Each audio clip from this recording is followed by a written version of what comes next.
Bienvenidos al curso de Metodología de la Investigación para residentes. Vamos a tratar hoy el tema de revisión bibliográfica. Mi nombre es Gladys Ariza, yo soy docente e investigadora de la Universidad CES y ahí encuentran mis datos si necesitan contactarme. Bueno, entonces cuando vamos a hacer una revisión bibliográfica, generalmente lo hacemos para poder elaborar un estado del arte del problema que vamos a investigar o que vamos a documentar. Generalmente procuramos hacerlo para establecer si hay o no vacíos de conocimiento, si hay controversias, y para esto es muy importante tener en cuenta cuál es el objetivo de la búsqueda de información. Simplemente puede ser para preparar un seminario o una clase, para escribir un artículo de revisión, para elaborar un marco conceptual o para elaborar un marco teórico para un proyecto de investigación determinado. Cuando emprendemos una revisión bibliográfica, debemos inicialmente plantearnos una pregunta. No necesariamente estoy hablando de la pregunta que va a ser la pregunta central de la investigación, sino de la pregunta que va a guiar nuestra revisión bibliográfica. Esta pregunta debe ser formulada en términos claros y debe ser una pregunta interesante para que las respuestas también lo sean. Debemos también procurar pensar cuál va a ser el problema de investigación, porque esto nos va a guiar sobre cómo vamos a hacer esta revisión bibliográfica. La revisión bibliográfica nos va a permitir delimitar el problema de investigación y también es importante que, aunque inicialmente no tengamos una idea muy precisa, que si vayamos centrándonos y delimitando más cada vez el tema. Y por supuesto hay que elegir una metodología para la revisión bibliográfica. Esa revisión bibliográfica la podemos hacer a partir de una revisión sistemática o de una revisión no sistemática de la información, dependiendo pues de la pregunta que nos estemos planteando y del objetivo de la búsqueda de información que vamos a emprender.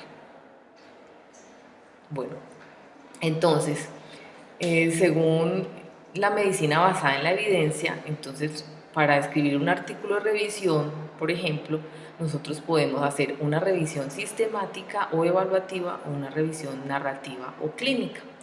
Cuando estamos hablando de una revisión sistemática o evaluativa, entonces vamos a emprender un resumen de las evidencias que encontramos en la literatura revisada. Generalmente esto se hace por un panel de expertos, no se hace por una persona individual y se hace a partir de preguntas muy específicas, que son preguntas clínicas y que lógicamente están basadas en la evidencia científica.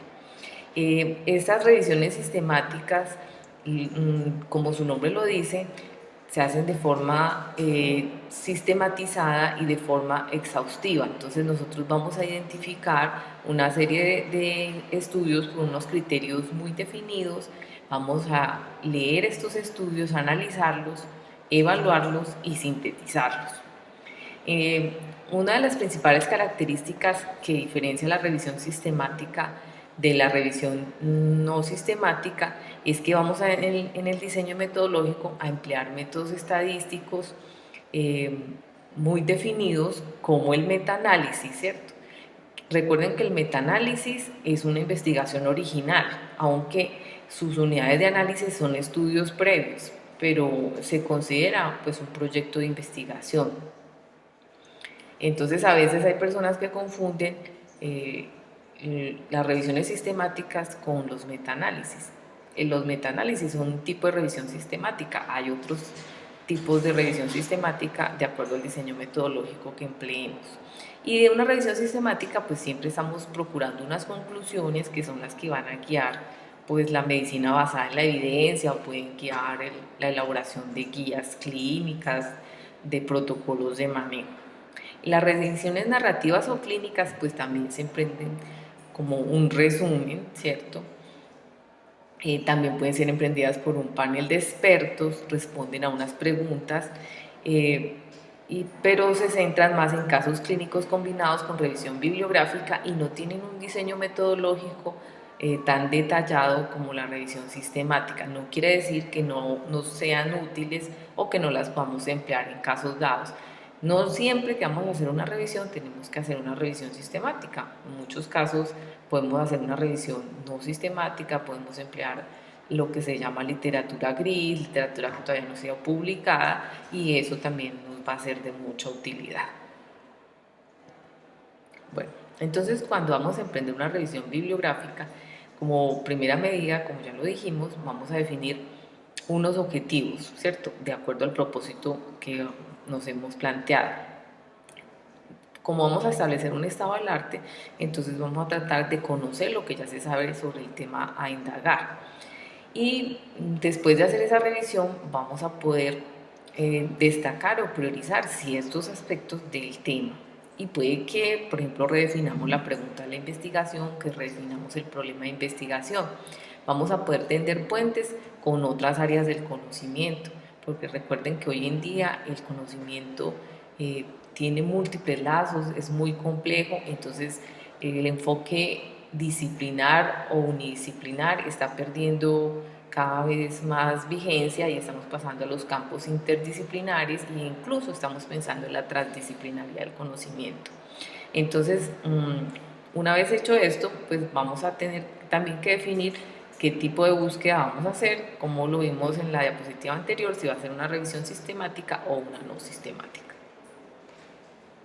Bueno, entonces, para una estrategia de búsqueda tenemos que plantearnos una pregunta muy clara.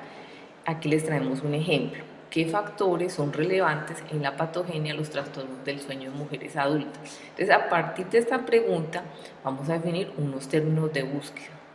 Recuerden que cuando estamos definiendo unos términos de búsqueda, nosotros podemos utilizar inicialmente un lenguaje no controlado, es decir, palabras comunes, trastornos del sueño, adultas,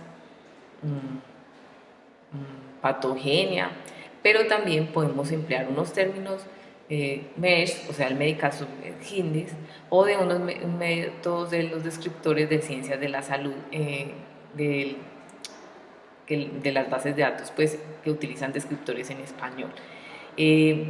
Ustedes se pueden meter a internet y mirar esos términos de un lenguaje en palabras comunes, cuáles son los términos que están aceptados en estos términos de búsqueda para poder guiar su búsqueda. Y es muy importante tener en cuenta los tipos de publicaciones o documentos que vamos a revisar para tratar de controlar los sesgos, porque como les decía, no siempre se publica todo lo que uno está buscando, o a veces por intereses comerciales o de las compañías farmacéuticas o políticos, cuando un proyecto de investigación tiene un resultado que es negativo, tiende a publicarse menos. Entonces no todo lo publicado es la verdad absoluta y es lo que debe guiar pues nuestro quehacer. Entonces por eso a veces hay que revisar trabajos de grado no publicados o literatura gris, informes, en fin. Entonces, cuando estamos haciendo una revisión bibliográfica es importante que definamos aspectos que pueden sonar como muy triviales, pero que van a permitirnos enfocarnos mejor. Uno es el periodo de tiempo seleccionado para la búsqueda, o sea, vamos a mirar los últimos 10 años, los últimos 20 años. No necesariamente artículos anteriores los tenemos que desechar, porque puede que, por ejemplo, una teoría haya surgido en los años 50 y haya perdido vigencia y resulta que en los años 90 esa teoría científica se retomó, entonces en ese caso sería necesario ir a las fuentes originales y no estaría mal citarlas. El idioma, ¿no? Entonces tener en cuenta si lo vamos a hacer en cualquier idioma o si lo vamos a hacer solamente en inglés, solamente en español, o de pronto hay temas que su idioma de publicación más común puede ser el portugués, el francés, bueno, todo eso es importante. Recuerden pues que siempre es mejor leer a los autores en su idioma original, porque con las traducciones se pierde a veces el sentido. Es importante definir el tipo de pregunta, la población, ¿cierto? ¿En quién? Estas investigaciones que vamos a revisar, a qué población se van a referir, si se les hizo una exposición a intervención, cuál es la exposición a intervención que vamos a buscar, si vamos a buscar estudios que hayan hecho comparaciones. También tenemos que definir los resultados y también unas conclusiones. Bueno, entonces, como motores de búsqueda, pues nosotros podemos tener Google, nosotros podamos usar Google académico, no necesariamente pues tenemos que emplear una búsqueda más específica dependiendo pues en la parte inicial que nos tratamos. Muchas veces nosotros, aunque utilicemos mucho un motor de búsqueda, no utilizamos todas las ventajas que tienen esos motores de búsqueda. Por ejemplo, en Google nosotros tenemos unos visualizadores que nos pueden mostrar datos públicos. Miren, por ejemplo, la rata de embarazo adolescente. Entonces, miren, aquí tenemos las tasas de embarazo adolescente desde 1997 hasta el 2011 en todo el mundo. Entonces, esto lo podemos mirar, por ejemplo, aquí está en todo el mundo, pero nosotros podríamos decir que utilicemos las de Latinoamérica. Miren, en Latinoamérica es mucho más alto. Y comparemos también con las de Europa. Entonces, lo que les quiero mostrar es que los motores de búsqueda muchas veces tienen todas unas posibilidades que nosotros no estamos empleando, que no estamos haciendo uso y que tenemos que explorarlos y utilizarlos. Pero aquí sí estamos haciendo investigación sobre embarazo adolescente, ginecología, estos datos nos pueden ser sumamente útiles. Para mapas tenemos la aplicación también de Google que son y entonces aquí podríamos buscar un mapa temático.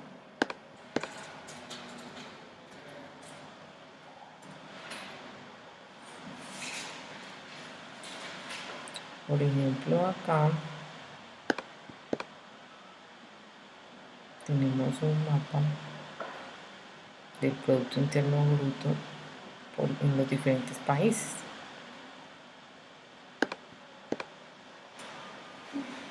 Entonces miren, aquí vemos los países que tienen más bajo Producto Interno Bruto están en este color como verde claro y se va oscureciendo a medida que tienen el más alto Interno Producto Bruto. Entonces miren el color en el que está Colombia, miren aquí los países escandinavos que son los que tienen el más alto Producto Interno Bruto, miren donde encontramos a la mayoría de países europeos y de Estados Unidos.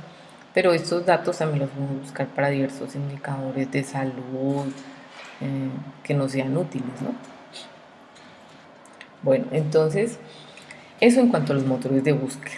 En cuanto a las bases de datos, recuerden que nosotros podemos emplear bases de datos referenciales y de texto completo. Las referenciales son las que nos traen listados de resúmenes y citaciones, por ejemplo, de Sammy Cochrane, ¿cierto? En texto completo tenemos las que ya nos permiten bajar artículos en texto completo. Algunas son libres, por ejemplo Free Medical Journal, Cielo, de acceso libre, pero otras generalmente accedemos a través de una institución en la cual nosotros estamos estudiando, somos egresados, estamos vinculando. Entonces aquí está, por ejemplo, EBSCO, British Medical Journal. Entonces vamos a ver cómo utilizar las bases de datos a la página de la Universidad CES. Entonces aquí nos metemos a la biblioteca en la página llegamos a la página de la universidad y aquí en el enlace de servicios web nos metemos a la biblioteca y en la biblioteca entonces vamos a darle clic aquí a la derecha en bases de datos. Y entonces aquí vamos, por ejemplo, a meternos a las bases de datos aquí a la izquierda, donde dice ciencias de la salud, y vamos a seleccionar, por ejemplo, PubMed. Y entonces aquí nos va a pedir el usuario y la clave. El usuario es el número del documento y la clave que pues nosotros hemos asignado.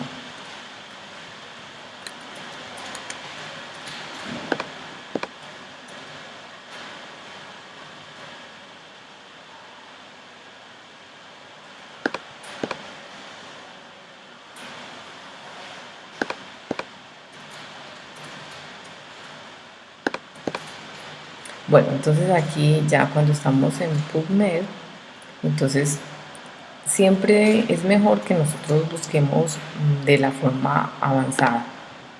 Entonces nos metemos a búsqueda avanzada y acá pues buscamos, empleamos los términos de búsqueda. Entonces recuerden que estábamos pensando en las mujeres con trastornos del sueño, ¿cierto? Entonces le podríamos dar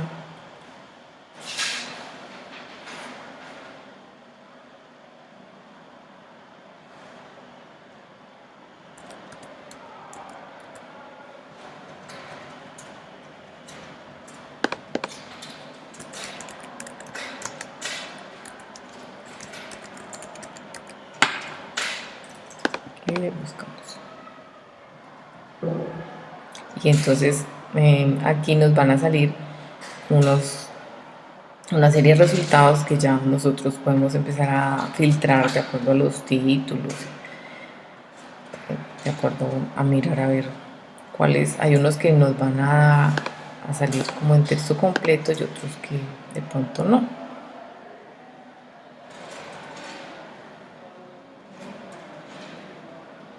Entonces miren todas los que logramos tener.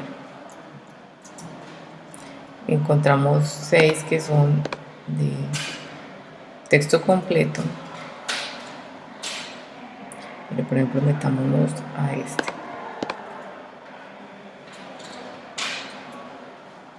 Y aquí entonces aquí nos sale el link a la derecha, ¿cierto? Donde para poderlo bajar en texto completo.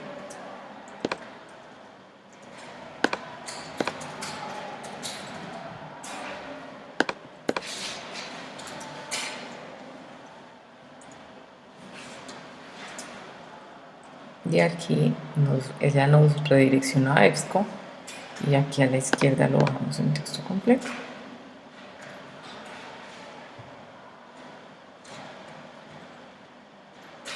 Pues que es muy sencillo pues hacer este tipo de búsquedas. Y ya acá ya lo podemos guardar pues en nuestro computador. Aquí ya miramos cómo hacemos las búsquedas en PubMed y en EBSCO. En Cielo es lo mismo, que podemos acceder libremente. Y en Cielo la ventaja es que tenemos mucha información de Latinoamérica, ¿cierto? Entonces a veces queremos buscar información que está más cercana y ahí también la encontramos. Bueno, y es muy importante para una revisión bibliográfica utilizar los referenciadores de bibliografía. Entonces ustedes pueden utilizar Reference Manager, Node o Zotero. La ventaja que tiene Zotero es que es de acceso libre. Me volví a la página de PubMed donde localizamos pues el artículo que buscamos y voy a abrir Zotero. Aquí la ventaja de Zotero es que está en la nube, que puedo acceder desde cualquier lugar, dándole la clave y el usuario. Y por ejemplo, yo tengo aquí una serie de carpetas, como pueden ver. Entonces, en cada carpeta tengo organizada pues la información de acuerdo pues a lo que yo necesito. Y miren pues toda la serie de carpetas que tengo, ¿no? Entonces digamos que aquí vamos a meter esto en la de salud pública. Y entonces en la página donde estábamos, con el artículo que acabamos de bajar de trastornos del sueño, entre mujeres expuestas a violencia en las relaciones de pareja, entonces encontramos este icono que es como una hojita. Entonces nosotros le hacemos clic y nos va a bajar guardando el ítem, ¿no? Entonces miren que nos lo está guardando. Entonces lo podemos buscar, aquí lo tenemos. Bueno, aquí ya, entonces aquí podemos ver este ítem. Entonces él nos bajó que es un artículo, el título, los autores, el resumen, donde se publicó. Y entonces, por ejemplo, digamos que yo estoy escribiendo mi artículo. Entonces le damos clic derecho y vamos, por ejemplo, a crear una bibliografía a partir del ítem seleccionado. Y entonces, por ejemplo, acá nos van a aparecer las diversas posibilidades de la cita, ¿cierto? Si según la APA, según Chicago, según Vancouver, entonces vamos a elegir Vancouver y le vamos a decir que nos la copie al portapapeles y le damos a aceptar. Bueno, entonces nos vamos a Word y aquí podemos pegar la cita y como podemos ver aquí nos trajo la referencia. Resumiendo, cuando utilizamos estos gestores o referenciadores de bibliografía, podemos eh, centrarnos en las búsquedas bibliográficas, organizar nuestra bibliografía, tenerla en la nube para futuros artículos que vamos a escribir o investigaciones o búsquedas, y no tenemos que centrarnos como en estar mirando si va aquí el punto, la coma, el slash, sino que nos podemos centrar en el fondo de nuestra búsqueda bibliográfica y la forma se las dejamos a que nos la maneje el totero. Obviamente cuando empleamos nuestros referenciadores de bibliografía, al final tenemos que hacer una revisión a ver que no haya quedado nada de pronto mal hecho, duplicado, en fin. Pero en general nos van a ahorrar mucho tiempo, nos van a permitir hacer un uso más eficiente de los recursos técnicos y del tiempo que vamos a emplear para elaborar, por ejemplo, una bibliografía. Entonces la invitación es a que utilicemos estos referenciadores de bibliografía. Bueno, entonces por último, esta presentación se fundamentó en las siguientes referencias bibliográficas, ¿cierto? En la presentación que encuentran también en la página sobre estrategias de búsquedas en bases de datos, que elaboró la profesora Liliana Montoya, en este artículo sobre los detalles de un artículo de revisión, que lo encuentran en este link, y también una guía que es del 93, pero que sigue siendo muy útil para la lectura de artículos de revisión, que también nos sirve para cuando nosotros vamos a elaborar nuestros propios artículos de revisión. Aunque es del 93, es uno de esos artículos que es un clásico y que es muy útil. De igual forma, cualquier dificultad me pueden escribir pues, a mi correo electrónico y pues se la resuelvo. Muchas gracias pues por su atención y hasta una próxima oportunidad.